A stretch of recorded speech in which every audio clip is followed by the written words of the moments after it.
I'm back. I have finished my card. You'll see I split the hair in a number of sections and Zentangled each section, each pair of sections in similar designs.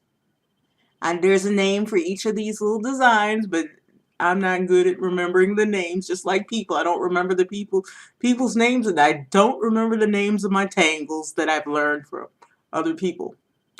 I can tell you this background, I made a few mistakes. I love this background because it reminds me of herringbone. I didn't use a ruler to make straight lines. I always tell people, how do artists make such straight lines? And I show them, I pick up a ruler or a straight edge or a book or anything straight and show how they trace along something straight to make a straight edge. But I didn't want the lines to be perfectly straight. I wanted more of a natural look to go with this natural beauty here. Okay, so the next thing, I see a section I didn't fill in. I'm gonna go back and fill that in. I see, a few little mistakes I made, but it's the overall view of your each little going along the way.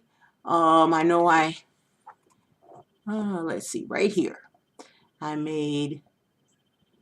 started to fill that section in, and it should have been the section next to it. I stopped, and you don't really notice it that much. And so you'll see if I just shade a little heavy on that side, it probably won't be noticeable at all. Okay, I'm going to fill in this one little area I forgot right here. And then after I do that, I'll start to work on adding some color to our little lady. Now, the one thing, I filled in the background using a liquid mark note writer, which was the marker I used. And I forgot. Regularly I make sure I'm using a water alcohol marker, not a water-based marker. So I'm not sure on this marker if it will smear underwater or not. So we may get some more chances to do some new things here. But let's start with the shading with pencil, and maybe I won't do any watercolor shading on this particular card. We'll see. Now you will see, remember this was one of the cards that I had already colored in, put a shading in the background or put a base color on a wash.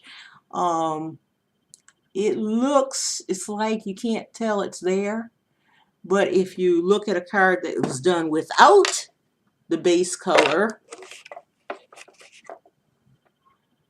it adds, to me it adds something to have that wash there, especially when you're making a person. So it makes it look more real, natural. Okay, let me fill that section in, and then we're going to add, using some warm natural colors, we're going to, which means we're going to use some browns, some pinks, some oranges, and we're going to color in the, we're going to add some shading and color for the face.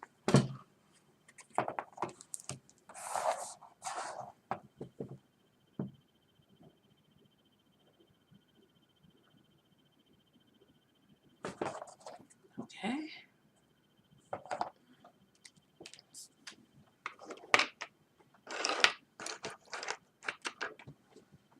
First thing I'm going to do is use this dark brown pencil, which I need to sharpen.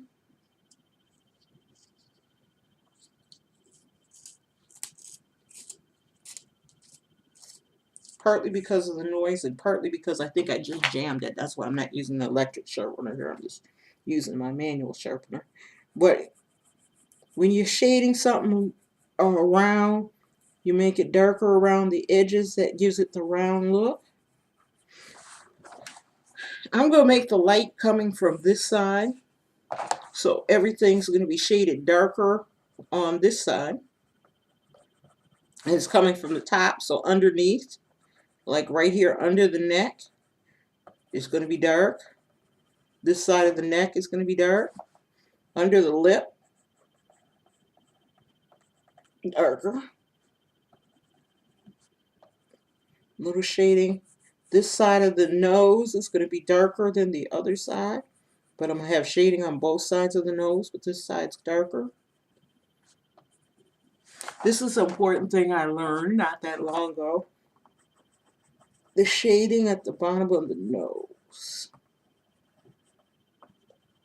I always added the shading here at the center of the mouth, but I didn't add that shading at the under for the bottom side of the nose. That helps. I made it a little too high up there, but that's okay. We'll just go back and highlight over it. I'm going to put a shading in the center of the mouth, and I'm going to make, since I'm going to make this upper lip darker, I'm going to make the upper lip sort of a brownish color rather than, and I'll make the bottom lip a pinker color. Again, we're adding this dark brown around the edge of the, and under the hairline and underneath these curls.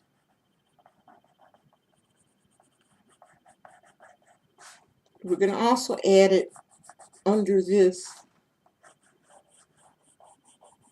and on this side of the hair.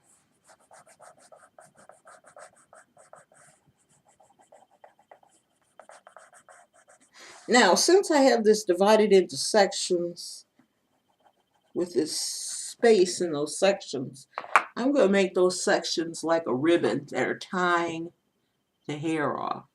So to do that, I'm going to add a color, a bright color, to show that ribbon off.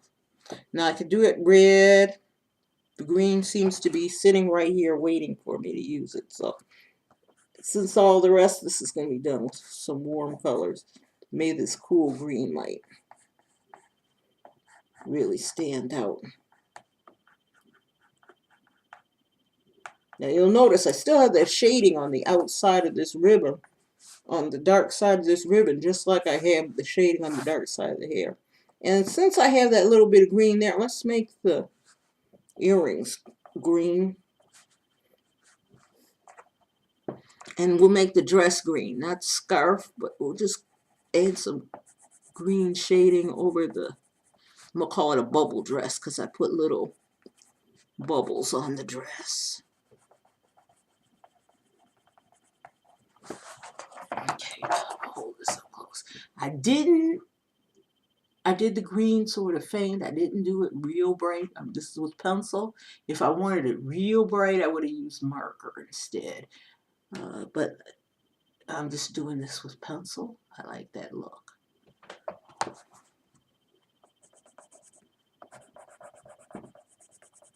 Again, we're going to make the areas around the scarf a little darker. A little darker. Okay, next thing we're going to do is go to the next shade. And I have sort of a brownish shade that's a little redder than the brown that I used already. And I'm just going to increase my shading, just bring my shading over a little bit more. Make it come in a little more. Shade under the eyes a little bit.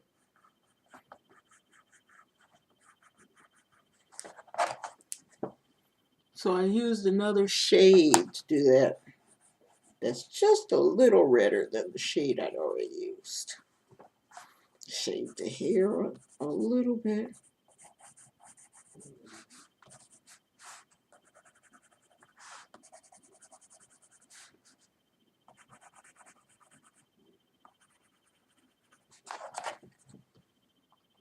Okay, so I just add a little bit more of the brown shade. Now I've got an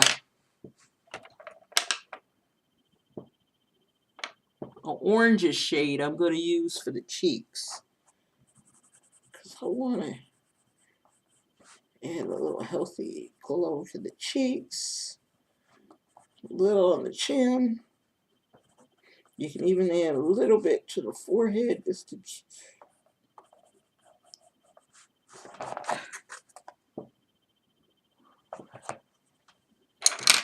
Then I think I use like a yellowish. And you'll find that sometimes when you use a yellow over other colors, it helps them blend in and brightens them up a little bit with the color pencils. So I'm going to use this yellowish tone. I think it's like a yellow ochre or maybe an Indian yellow. I'm going to use this to brighten up sections.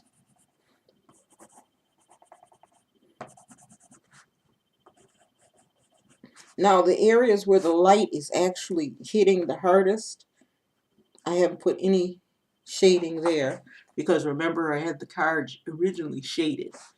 I do want to add a little shading always at the bridge between the nose and the eyes. You always add a little shading there. That makes the bottom of the nose stand out.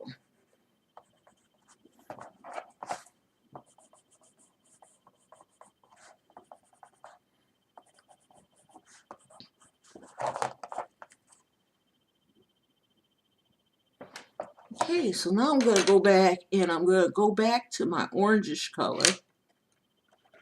Nah, I think I will be adventurous. I'm going to go to a little red.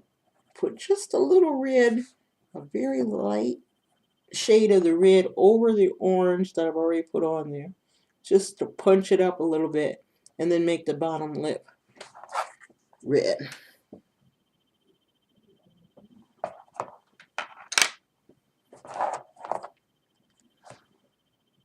Now I finished that. Now, if I'd done that all in watercolor pencils and I knew that my background was color fast and wouldn't run, I could take my brush now and blend these colors a little bit using water on a brush. Just a very damp brush. I wouldn't want it real wet so that the colors run. Since I know, let me see if the green is watercolor. I don't know. We're about to find out. Yeah, the green's watercolor. I'm blending the green a little bit. So here's my card.